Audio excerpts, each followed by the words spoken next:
All right. So African fractals.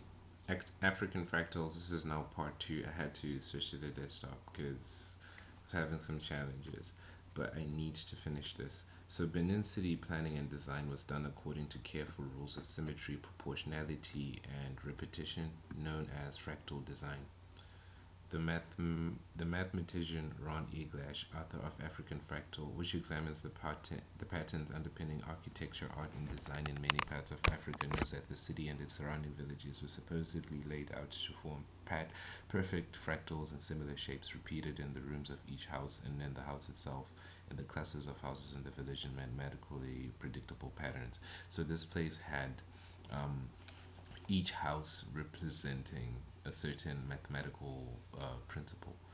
And as he put it, when Europeans first came to Africa, they considered the architecture very disorganized and thus primitive. It never occurred to them that the Africans might have been using a form of mathematics that they hadn't even discovered yet. So the city was created with precise mathematical precisions, and this was reflected in each house. In So it was like something within something within something within something. At the city of the city stood the King's Court, from which extended 30 very straight, broad streets, each 120 feet wide. These main streets, which ran at right angles to each other, had underground drainage made of a sunken impluvium with an outlet to carry away storm water. Many narrower side intersecting streets extended off them. In the middle of the streets were turf on which animals fed. So this was a city that was compared to London, and it also had illuminated street lights, and it also had sanitation, which was health and sanitation, and this was all to mathematical precision.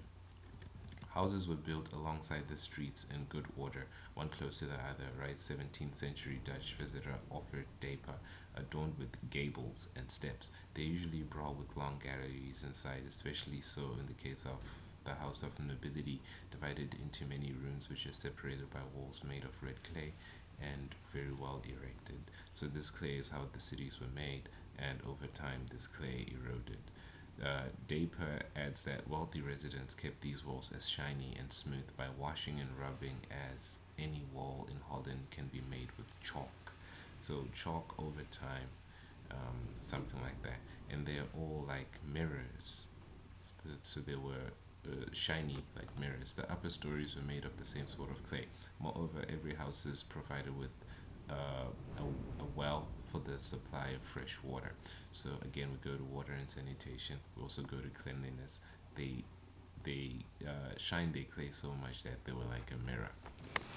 So in this place, this is where a lot of very intellectual people were. Family houses were divided into three sections. The central part was the husband's quarters looking towards the road. To the left, the wife's quarters, or dire. To the right, the young man's quarters. So it was well organized. Daily street life in Benin City might have consisted of large crowds going through even larger streets with people colorfully dressed, some in white, others in yellow, blue, or green, and the city captains acting as judges to resolve lawsuits, moderating debates in the numerous galleries, and arbitrating petty conflicts in the markets. So when we speak of fractal African fractals, we speak of their architecture, but we should also note their trade in terms of fractals. But what is more evident is the fashion. So that context is the text of the textiles, and understanding the context or understanding the text, which is the African fractal geometry. It was in their expression of fashion. The early foreign explorers' description of Benin City portrayed it as a place free of crime and hunger, with large streets and houses kept clean, a city filled with courteous, honest people run by centralized and highly sophisticated bureaucracy. What impressed the first visiting Europeans most was the wealth and artistic beauty and magnificence of the city. So, so this is wealth, art, and beauty, and this magnificence is to magnify. Okay. The city was split into 11 divisions, each a smaller replication of the king's court. So the king's court was a smaller replication of everything. So this is why the family houses were divided into sections, just like the king. So all of these people were sovereign. Okay.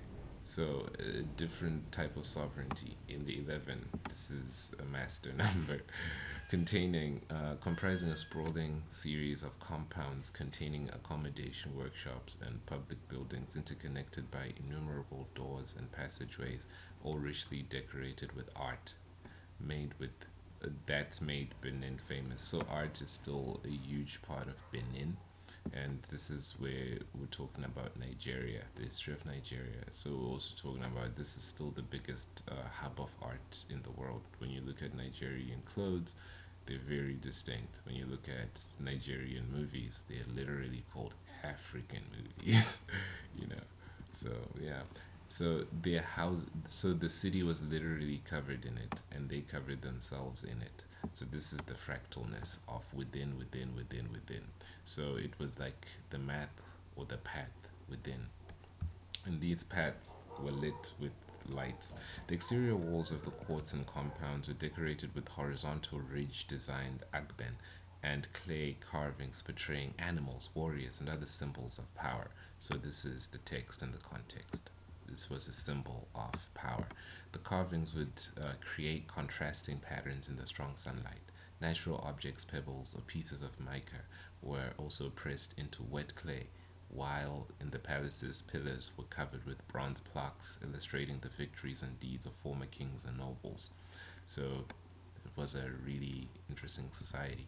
At the height of its greatness in the 12th century, well before the start of the European Renaissance, the king and nobles, Benin City patronized craftsmanship, lavished them with gifts and wealth in return for their depiction of the kings and dignitaries' great exploits and intricate bronze sculptures.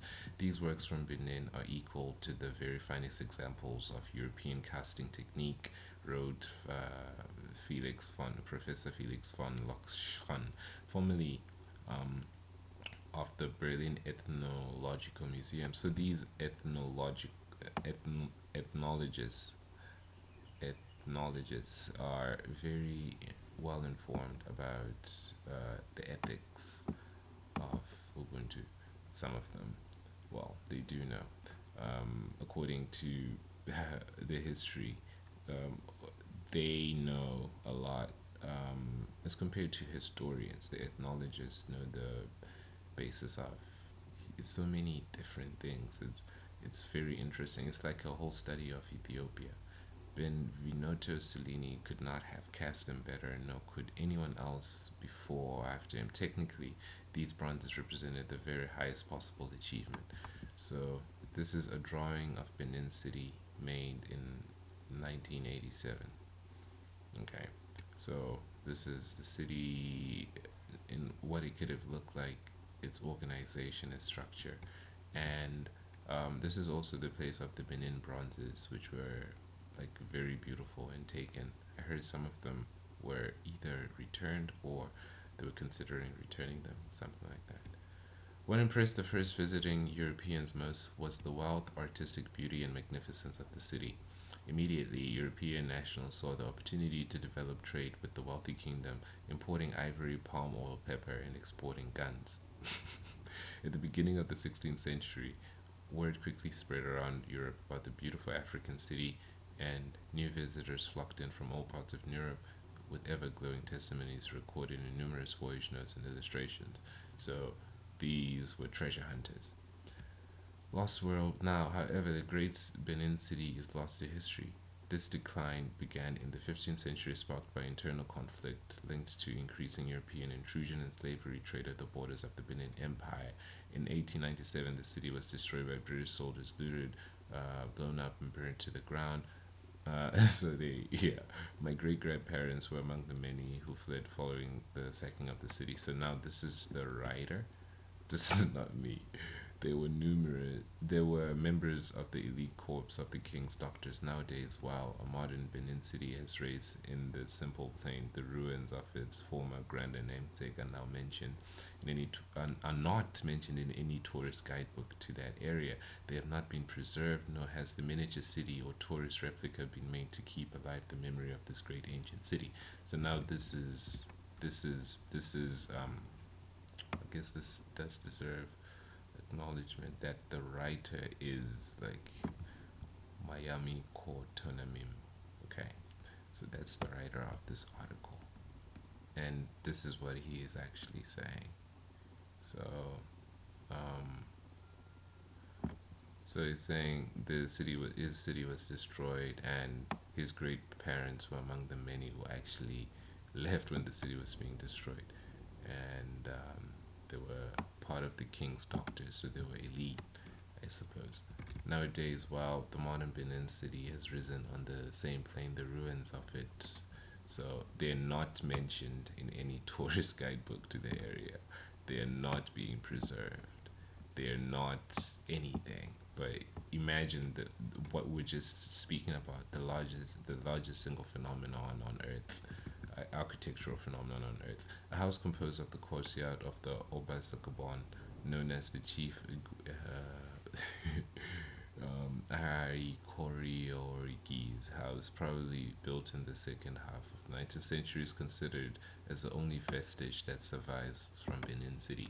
The house possesses features of the horizontally fluted walls, pillars, central impluvium, carved decoration observed in the architecture of ancient Benin. Curious tourists visiting Edo State, Nigeria, are often shown places that might once have been part of the ancient city, but its walls and moats are nowhere to be seen. Moats as well. That's interesting. Perhaps a section of the Great City Wall, one of the world's largest man made monuments, now lies bruised and battered, neglected, and forgotten in the Nigerian bush. A discontented Nigerian puts it this way: imagine if this monument was in England, USA, Germany, Canada, or India. It would be the most visited place on earth and a tourist mecca for millions, for the world's people, a money spinner worth countless billions in annual tourist revenue. True. Instead, if you wish to get a glimpse into the glorious past of the ancient Benin Kingdom and a better understanding of the groundbreaking city, you better off visiting the Benin Bronze Sculptures section of the British Museum in central London. Wow. Does your city have? Okay, so this is the story of the great city of Benin, the world's largest single architectural phenomenon, as I quoted here. Um, so this is a very, very interesting place, and was one of the most beautiful and blessed planned cities in the world. So we're speaking about this city, we're speaking about its walls, we're speaking about its mathematics, we're speaking about its geometry, and this is going to carry us forward when we're speaking about another city with other walls. So this is the basis of the next discussions that we're going to have that are focusing on African fractals.